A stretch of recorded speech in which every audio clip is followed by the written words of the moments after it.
역대하 20장 5절에서 9절까지 하겠습니다. 20장 5절로 9절 읽습니다. 여호사밧이 여호와의 전 셋들 앞에서 유다와 예루살렘의 회중 가운데 서서 이르되 우리 조상들의 하나님 여호와여, 주는 하늘에서 하나님이 아니시니까 이방 사람들의 모든 나라를 다스리지 아니하시나이까? 주의 손에 권세와 능력이 있사오니 능히 주와 맞설 사람이 없나이다. 우리 하나님이시여, 전에 이 땅 주민을 주의 백성 이스라엘 앞에서 쫓아내시고 그 땅을 주께서 사랑하시는 아브라함의 자손에게 영원히 주지 아니하셨나이까? 그들이 이 땅에 살면서 주의 이름을 위하여 한 성소를 주를 위해 건축하고 이르기를, 만일 재앙이나 난리나 견책이나 전염병이나 기근이 우리에게 임하면 주의 이름이 성전에 있으니 우리가 이 성전 앞과 주 앞에서 이 환난 가운데에서 주께 부르짖은즉 들으시고 구원하시리라 하였나이다. 아멘. 시련을 당할 때 드리는 기도. 하나님께서 다스리시는 하나님의 나라와 의의 백성들이 되도록 힘썼던 여호사밧. 그에게도 시련이 찾아왔어요. 암몬, 모압, 마온 사람들이 연합군을 형성해서 공격해 왔습니다. 시련이 찾아왔어요. 하나님을 바르게 섬기고 주님의 뜻대로 순종하는 모습을 가지고 있었던 여호사밧이었는데 시험이 찾아왔네요. 그때 그는 어떻게 대처했는고? 하나님 앞에 겸손했죠. 그리고 자신뿐만 아니라 모든 백성들에게 금식을 선포하고 하나님께 기도하며 하나님을 믿고 의지하였습니다. 아주 잘한 일이죠. 그래서 이렇게 시련을 당할 때 왕으로서 어떤 기도를 드려야 하는가? 오늘 말씀을 통해서 우리가 배우게 되는 겁니다. 우리에게 시련이 찾아왔을 때 우리는 과연 어떤 기도를 드려야 할까? 어떤 기도를 드려야 할까? 오늘 본문 말씀의 내용을 보면 여호사밧은 먼저 성전뜰에 나가서 여호와의 전 셋들 앞에서 유다와 예루살렘의 회중 가운데 서서 기도하고 있네요. 여호와의 전 셋들에서 하나님의 성전에 나갔죠. 성전에 나가서 하나님께 회중 가운데서 그랬으니까 중보자로서의 역할을 다하고 있는 겁니다.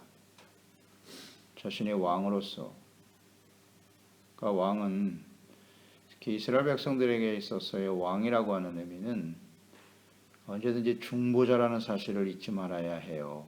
자신이 절대 주권자가 아니라 하나님과 이스라엘 백성들 사이에서 자신이 중보자로서 해야 할 일이 무엇인가를 분명히 알고 있는 사람이죠. 여호사밧 아주 지혜로운 사람이네요. 다윗과 같은 마음을 가진 사람이네요. 다윗은 철저하게 그런 생각을 가지고 살았죠. 자신이 하나님의 종이다. 이스라엘 나라의 왕은 하나님이십니다. 이걸 정확하게 알고 있었던 사람인데 여호사밧도 그러네요. 이런 시련과 어려움이 다가올 때 왕으로서 해야 할 일은 뭐겠느냐? 중보자로서 하나님께 기도하는 것이다. 성전에서 드려졌다고 그랬으니까 하나님과 백성들 사이에서 자신이 해야 할 일이 무엇인가를 알고 있었다. 오늘 우리도 마찬가지입니다. 우리 예수 안에서 구원받은 사람들은 왕 같은 제사장이라고 했어요. 잊지 말아야 합니다. 또 우리가 교회 안에서 주의 종이든 재직이든 또 한 가정의 가장으로서 부모로서 이런 시련과 어려움이 다가올 때 우리는 어떻게 해야 되는가? 중보자로서의 역할과 사명을 다해야 돼요. 중보자.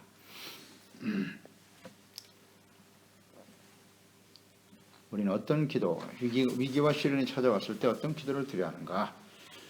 그 기도의 내용을 보면 먼저 그는 조상들의 하나님 여호와여 이렇게 기도하고 있네요. 조상들의 하나님, 주는 하늘에서 하나님이 아니시나이까 하늘의 하나님이시고 또 이방 사람들의 모든 나라를 다스리는 하나님이시다. 주님의 손에는 권세와 능력이 있다. 능히 주와 맞설 사람이 없나이다. 이 하나님을 정확하게 알고 있네요. 하나님을 알고 있어요. 그러니까 하나님을 바르게 경외하고 섬길 수가 있겠죠. 이게 은혜입니다. 하나님을 아는 것이 은혜예요. 그러니까 단순한 지식으로 아는 게 아니고 이 여호사밧은 하나님과의 교제가 있는 사람이에요. 하나님의 영이 감동되지 않으면 이렇게 될 수가 없죠. 내가 가지고 있는 믿음의 시초는 가장 시작은 하나님을 아는 것이라 그랬죠. 하나님을 알아야 믿을 수가 있잖아요. 그런데 내가 가지고 있는 이 믿음이 진짜 믿음인지 아닌지를 언제 나타난다? 이렇게 시련이 다가왔을 때, 시련이 찾아왔을 때 이 하나님을 바르게 알고 그 하나님께 대한 절대적인 신뢰와 믿음을 가지고 있는 사람은 절대 흔들리지 않아요. 흔들리지 않고 그 하나님을 온전히 믿고 의지하게 되는 겁니다. 여호사밧은 하나님을 제대로 알고 믿고 있네요. 우리의 믿음을 잘 점검해 보세요. 시련이 다가올 때 하나님을 믿고 아니까 이렇게 성전에 나와서 기도하는 거 아니에요. 그 하나님을 정확하게 고백하고 있어요. 하나님은 하늘의 하나님이세요. 즉 이 세상을 만드시고 창조하시고 섭리하시는 하나님이라는 사실을 알고 있고요. 이방인들도 다스리는 그들도 하나님의 주권 속에 들어있다. 이걸 정확하게 알고 있고요. 주의 손에 권세와 능력이 있다. 전능하신 절대 주권자이신 하나님을 인정하고 있네요. 그러면서 주와 맞설 사람은 없다. 하늘의 하나님이신데 땅에 있는 사람들이 어찌 그 하나님을 대적할 수 있겠는가. 정확한 이해입니다. 그러니까 이 싸움을 지금 자기 자신의 싸움이 아니라 하나님과 대적들과의 싸움으로 고백하고 있네요. 언제나 그래요. 우리가 말씀을 통해서 깨닫는 바죠. 이스라엘 백성들에게 있어서 하나님의 자녀들에게 있어서 이런 전쟁은 하나님과의 싸움이 되도록 해야 이긴다. 내가 싸우려고 하면 무조건 집니다. 하나님이 싸우시도록. 그러기 위해서는 의의 삶이 전제되어야 하죠.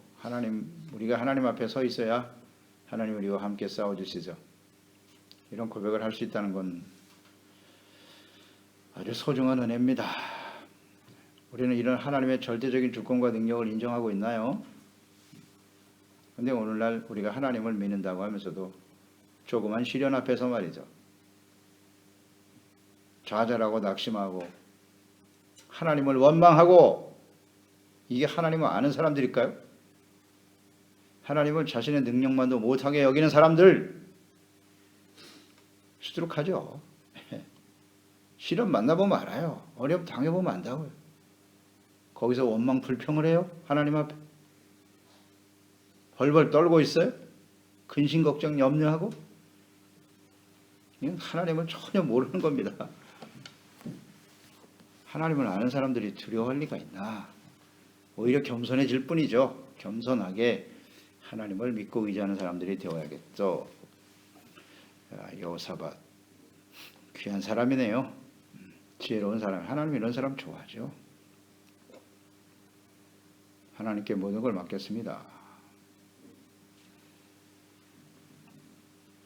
7절에는 우리 하나님이 전에 이 땅 주민을 주의 백성 이스라엘 앞에서 쫓아내셨습니다. 그 땅을 주께서 사랑하시는 아브라함의 자손에게 영원히 주셨습니다. 이런 고백을 하고 있네요. 사랑하는 아브라함의 자손들에게 지금 자신들이 살고 있는 이 땅은 하나님이 주신 땅이고 하나님의 영원한 언약으로 우리가 이곳에 살고 있습니다. 지혜롭다. 정확하게 이해하고 있네요.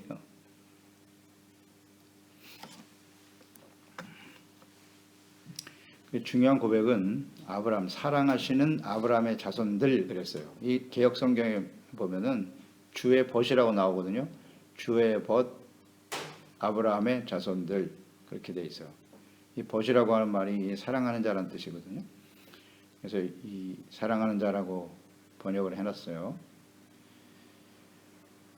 그게 맞는 표현일 거예요. 하나님이 아브라함을 벗으로 여기셨고 아브라함을 사랑하셨다. 아브라함만이 아니라 그의 언약을 믿고 따르는 자손들까지 이스라엘이죠. 이스라엘을 하나님이 사랑하셨다. 사랑하셨다. 그래서 이 땅을 그 약속대로 아브라함에게 주신 약속대로 가나안 땅에 들어가게 되었잖아요. 그러니까 하나님과의 이스라엘 백성들과의 관계를 분명히 이해하고 있다는 거예요. 하나님이 우리를 사랑하셨다. 그의 백성들, 자기 백성들을 향한 하나님의 사랑은 이 사랑은 영원한 사랑이거든요. 날마다 이 사랑을 고백할 수 있어야 돼요. 고백할 수 있어야 합니다. 신명기에 보면 7장 6절로 8절에 너는 여호와 네 하나님의 성민이라. 성민, 거룩한 백성이라고요. 네 하나님 여호와께서 지상 만민 중에서 너를 자기 기업의 백성으로 택하셨다. 여호와께서 너희를 기뻐하시고 너희를 택하심은 너희가 다른 민족보다 수요가 많기 때문이 아니니라. 그렇게 대단한 사람들이 아니라는 거예요. 택하신 이유는 너희는 오히려 모든 민족 중에 가장 적으니라 말씀하셨고 여호와께서 다만 너희를 사랑하심으로 말미암아, 이게 원인이었다는 거예요. 사랑하심으로 말미암아 또는 너희 조상들에게 하신 맹세를 지키려 하심으로 말미암아, 두 가지가 원인이네요. 자기의 권능의 손으로 너희를 인도하여 내시되 너희를 그 종되었던 집에서 애굽 왕 바로의 손에서 속량하셨다.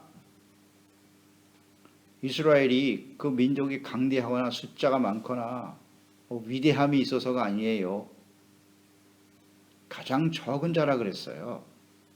그런데 하나님이 그를 택하신 이유는 사랑과 언약이다. 두 가지 말씀하셨네요. 이 말씀 중요하네요. 신명기 7장 8절입니다. 다만 너희를 사랑하심으로 말미암아 조상들에게 하신 맹세를 지키려 하심으로 말미암아, 이게 원인이란 말이에요. 그래서 아브라함은이죠. 아브라함과의 그 언약, 또 그를 사랑하셨기 때문에 이스라엘 백성들을 가나안 땅으로 들이신 것이고 승리하게 하셨고 이 땅에 살게 하셨다. 이 말씀을 보면서 제가 깨달은 바는 여호사밧이 신명기 7장 8절 말씀을 정확하게 이해하고 있구나. 이 기도의 내용을 보세요. 사랑하시는 자 아브라함의 후손들에게, 자손들에게 이 땅을 주셨지 않습니까? 이렇게 기도하잖아요. 그러니까 사랑과 언약이 딱 들어있잖아요. 지혜롭다. 이 여호사밧이 율법을 백성들에게 가르치고 있는데요. 가르치라고 명령했는데 백성들만 아는 게 아니라 이 여호사밧도 정확하게 이해하고 있네요. 비록 아합과의 전쟁에서 그가 실수하기도 했지만 한순간의 교만과 자만심 때문에 하나님께 뜻을 묻지 않고 실패한 일이 있었지만은 아주 온전한 모습으로 회복되어져 가고 있구나 하는 걸 여기서 깨닫게 되네요. 자, 이 말씀 잘 묵상하세요. 사랑과 언약으로 말미암아, 예수 그리스도의 피의 언약으로 말미암아 우리를 구원하셨고 그리고 우리를 사랑하셨기 때문에 우리를 자녀 삼아 주시고 오늘 이 땅에 우리가 살아가게 하시는 것이다. 이건 분명해야 됩니다. 여기에 대한 확신이 있어야 돼요. 하나님의 사랑과 약속은 영원하다. 영원이란 말을 썼지 않습니까? 영원히 주지 아니하셨나이까. 영원히. 하나님과 그 백성들의 관계를 정확하게 이해하고 있다. 이해하고 있다. 자, 우리는 이 하나님의 사랑과 약속을 잘 믿고 있나요? 믿고 의지하고 있습니까?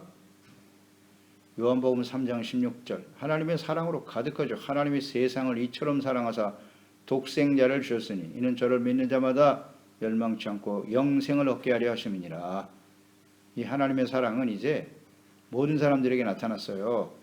하나님의 아들 예수 그리스도를 보내사 십자가의 화목제물이 되게 하심으로써 이제는 저를 믿는 자를 다 사랑하신답니다. 영생을 얻고 그 사랑의 결과는 영생이다. 영생. 영원한 약속. 이 땅에서도 영원히 하나님과 함께 살다가 영원한 하나님의 나라에 서게 되는 것이다. 우리 이걸 믿고 있나요? 하나님의 사랑. 하나님의 말씀과 사랑은 영원한 거예요. 믿음, 소망, 사랑 이 세 가지는 항상 있을 것인데 그 중에 제일은 사랑이라고. 하나님 우리를 사랑하신 같이 우리도 그 하나님을 사랑하고 사랑은 곧 하나님의 말씀을 계명을 가지고 지키는 것이다. 하나님 말씀만이 영원하니까요. 영원하신 말씀과 하나님을 믿고 순종하며 따르는 삶, 이것이 하나님과의 온전한 관계죠. 이런 사람들에게는요, 어떤 시련과 어려움이 다가와도요, 이길 수 있어요. 로마서 8장 31절 이하잖아요. 환난, 권고, 기근, 적신, 위험, 칼이 다가와도, 박해가 다가와도 우리를 향한 하나님의 사랑에서 우리를 끊을 수 없다. 우리를 사랑하시는 그 하나님, 주 예수 그리스도로 말미암아 우리는 넉넉히 이기느니라. 아멘. 하나님이 우리를 사랑하시니 사랑으로 이기는 겁니다. 여호사밧이 정확하게 이해하고 있네요. 이 땅에 살고 있다. 그리고 주의 이름을 위하여 8절 보세요. 이 땅에 살면서 주의 이름을 위하여 한 성소를 주를 위해 건축하고 일으키를. 그러면서 9절 말씀이 나오는 거죠. 만일 재앙이나 난리나 견책이나 전염병이나 기근이 우리에게 임하면 주의 이름이 이 성전에 있으니, 이름 정확하게 알고 있네요. 우리가 이 성전 앞과 주 앞에서 환난 가운데 주께 부르짖은즉 들으시고. 자, 이 말씀이 어떤 내용입니까? 8절의 내용은 그들이 누구예요? 하나님의 사랑받는 아브라함의 후손들이, 이스라엘 백성들이 이 땅에 살면서 주의 이름을 위하여 한 성소를 주를 위해 건축하고. 누구를 의미하는 겁니까? 솔로몬 시대잖아요. 솔로몬이 하나님의 성전을 건축했지 않습니까? 건축하고. 여호사밧 이거 참 이 사람 대단합니다. 아무리 봐도 이렇게 지혜로운 사람이 있을까 싶어요. 정확한 이해를 하고 있어요. 자신들이 하나님의 사랑받는 백성이라는 것, 또 하나님의 어떤 분이심을 고백할 뿐만 아니라 하나님의 성전을 건축했다. 이 땅에서. 지금 이 솔로몬을 지금 떠올리고 있는 겁니다. 솔로몬이 한 일을 기억하고, 이 성소를 누굴 위해서 줬어요? 주를 위하여 건축하고. 이렇게 정확한 이해가 있나. 정말 지혜롭습니다. 전 다시 한번 놀라는데요, 이거. 우린 벌써 다 잊어버리지 않았어요? 이 말씀이 어디 있는지 아십니까, 여러분? 이 내용이 어디 있는지 아세요? 오래되지도 않았어요. 역대하 6장에서 봤습니다. 6장, 7장에 보면 솔로몬이 성전을 건축하는 내용이 나오고, 그 성전을 건축한 이후에 하나님 앞에서 기도하고 있잖아요. 하나님과 이스라엘 백성 사이에서. 이걸 정확하게 알고 있네요. 이거 기록했을까요? 이 내용을?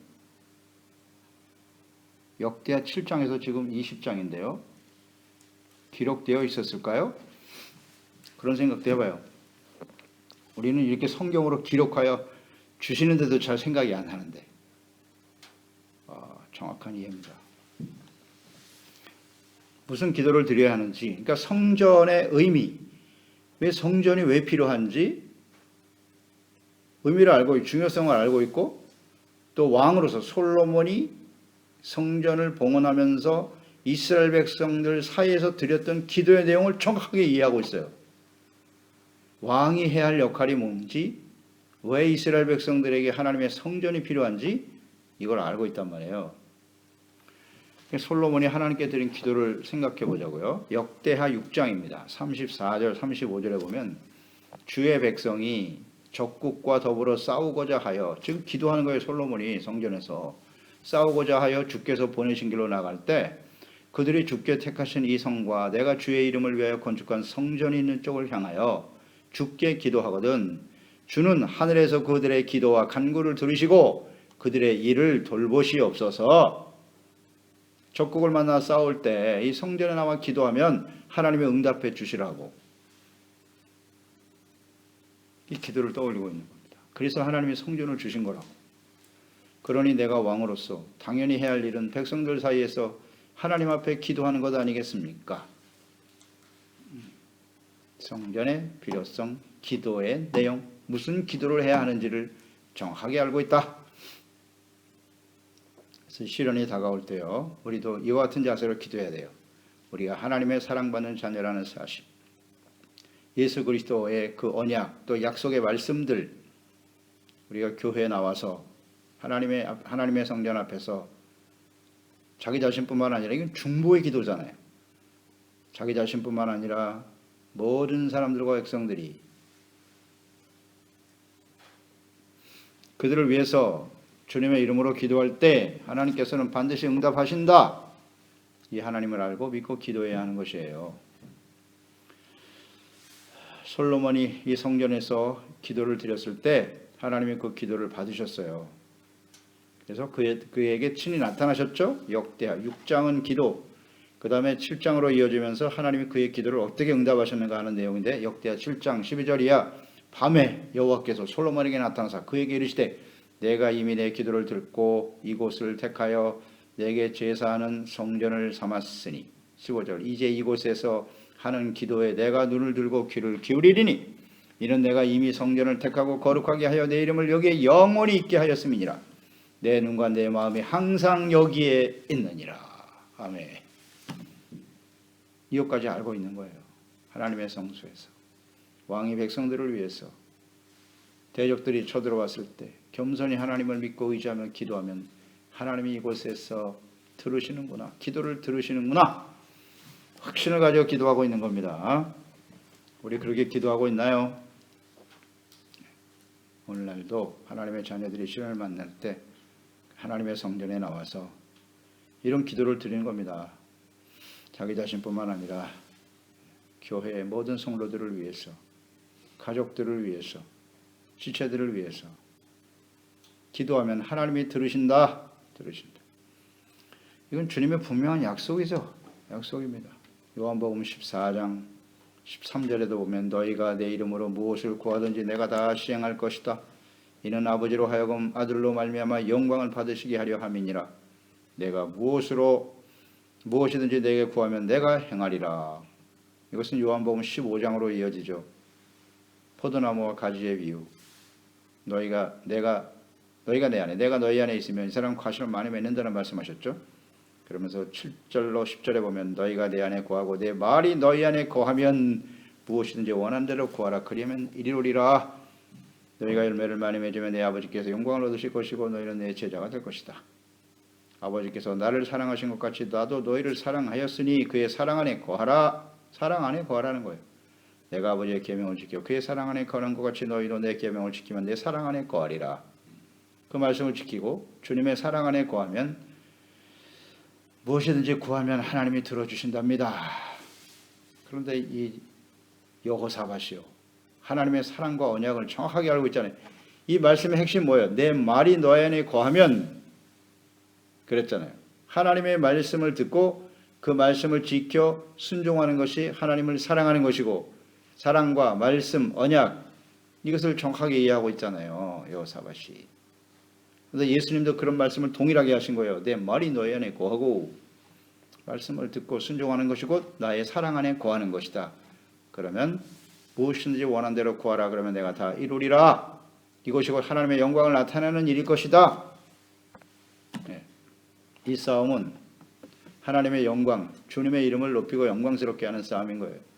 그래서 우리에게 다가오는 시련은 이 일로 인해서 하나님이 우리를 얼마나 사랑하시는지, 그 주님의 약속의 말씀대로 어떻게 행하심으로써 주의 이름과 영광을 나타내는지의 문제라는 거죠. 이런 마음으로 시련을 만날 때 우리가 하나님께 기도해야 한다. 아주 분명하지 않습니까? 여호사밧 무조건 승리하겠구나, 이 싸움은. 그래서 하나님 앞에 기도할 때요, 시련과 어려움이 다가오면요, 기도가 안 된다고 말하기도 해요. 너무나 큰 시련을 당하면 기도가 안 나온다. 이해는 가요. 근데 그 사람이 진짜 하나님을 아는 사람일까요? 이런 질문을 하게 돼요. 왜 기도가 안 나옵니까? 하나님을 모른다는 거예요. 그래서 시련과 어려움을 당해볼 때 비로소 내가 하나님께 대한 믿음과 신뢰가 없구나 하는 것을 빨리 깨달아야 돼요. 그래서 하나님의 말씀으로 돌아가서 이 여호사밧처럼 하나님과의 교제와 사랑의 관계를 회복해야 돼. 이게 우선이에요. 회복하고 그 하나님을 깊이 알고 바르게 알고 깨닫고 믿음으로 기도하면 승리하게 되겠죠? 기도했습니다. 하나님 아버지, 여호사밧에게 다가온 시련, 그는 하나님 앞에서 금식하면서 기도했어요. 금식하며 기도하는 것 우리도 다 해본 일이 있죠. 시련을 만나면 그런 금식도 하고 작정기도도 하고 하는데요. 그럼 그 기도의 내용은 무엇이어야 할까요? 주여, 이 문제를 빨리 해결하여 주시고 내게서 떠나게 하여 주시옵소서. 우리 자꾸 그 상황과 문제만 집착해요. 그러지 말고 오늘 이 여호사밧처럼 하나님은 어떤 분이신지, 그 하나님과의 나와의 관계는 어떠한지, 사랑과 언약, 약속의 말씀을 의지하여 그것을 기억하고 믿음으로 기도하고 있지 않습니까? 주님을 사랑하면서 하나님의 사랑받는 자녀라고 하는 사실을 기억하면서 이 성전에서 하나님께 기도하면 하나님은 들으신다. 말씀을 믿는 거잖아요. 하나님과의 사랑과 약속의 말씀, 그 말씀이 우리 안에 거하고 우리가 그 말씀을 순종하는, 그래서 주님과의 사랑의 관계가 온전히 하나 되어질 때 하나님께서는 반드시 우리의 기도를 들으시고 응답하실 것이다. 하나님과의 관계를 더욱더 소중하게 여기는, 사랑과 믿음을 회복시켜가는 소중한 시간이 되게 해주세요. 시련을 당해보면 알거든요. 사랑과 믿음, 그리고 소망을 어디에 두고 있는지 이것을 다시 한번 확인하고 하나님 앞에 온전한 기도와 간구를 통해 승리하는 저희들이 다 되게 하소서. 예수님의 이름으로 기도드리옵나이다. 아멘.